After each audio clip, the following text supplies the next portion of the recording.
that was described kind of like by a hook and eye kind of idea, okay, to account for atomic interactions, okay. So again, different capabilities of reacting would be attributed to different configurations of the hooks and eyes on the outside of these atoms, okay.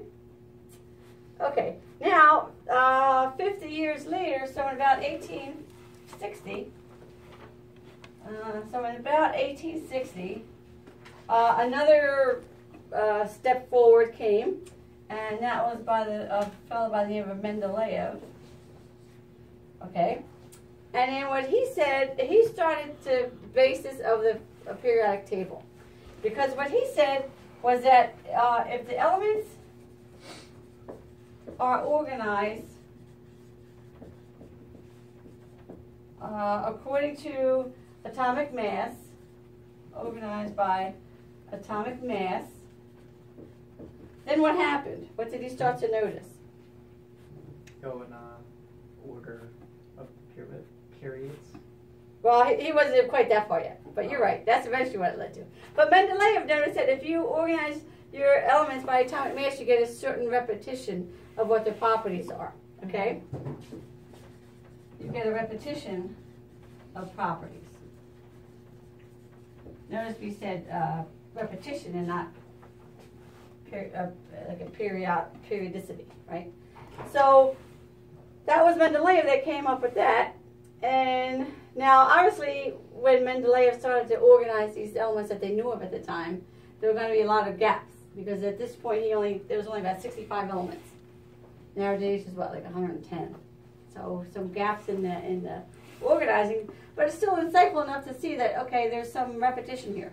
There's if we organize the elements by atomic mass, as they get heavier, then things are going to start to behave the same way as other elements in that same kind of category. Okay, so good. All right, so this was kind of the beginnings of the periodic table of the elements. And kind of what we have kind of known today, right? Periodic table of the elements. And if we see how that is organized today, it's still true that we can predict how certain elements are going to react based on where they are located in the periodic table of the elements. And we also alluded to that a little bit ago when we talked about the radium diopanters, right? Because if we look at the periodic table, radium and calcium are in the same column, same group on the periodic table. So they react in a very similar manner. So these women were ingesting radium and their bodies were thinking it was calcium, just kind of sucked it up like a sponge, right? Again, that's because of the similar behavior of the elements in the same group, the same column of the periodic table. Okay? Okay. So basically, to break this down, so if each column in the periodic table is a group, okay? So basically, we break the periodic table down into, I have one here. Oh, you have one in your book. Okay, page 29, okay? We're going to break the periodic table down basically into 8 groups. Now, you have the flat section, or the short section in the middle of the transition elements. We're going to ignore that portion of the periodic table for our purposes. We're going to just kind of concentrate on the groups 1 to 8, okay? Let's see those. Okay, so each of those 8 columns is organized into a group, and we're going to highlight just a few of them. Group 1 is the alkali metals, and all the level of our discussion here is going to be pretty much all the level of information you're going to need to know. You can go into this whole college courses that go on for an entire year just talking about chemistries and reactions and things, and we're not going to get into nearly that level of detail.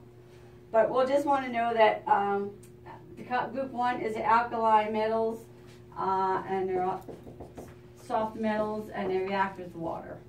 Okay, that's kind of all we need to react with water. That kind of is our extent of what we need to know for group 1 for the time being. Group 7, kind of towards the end. Group 7 is going to be the halogens. Okay, they're going to form salts. Okay, I don't know, I need to know about that. And finally, group 8 is an important group. Okay, so group 8 is going to be the noble gases. Anybody know what's kind of remarkable They don't about the react. noble gas? Yes, stable. They have a full outer electron shell. That's exactly right. Okay, so they're stable and they're non-reactive in group 8. Okay? All right. Great.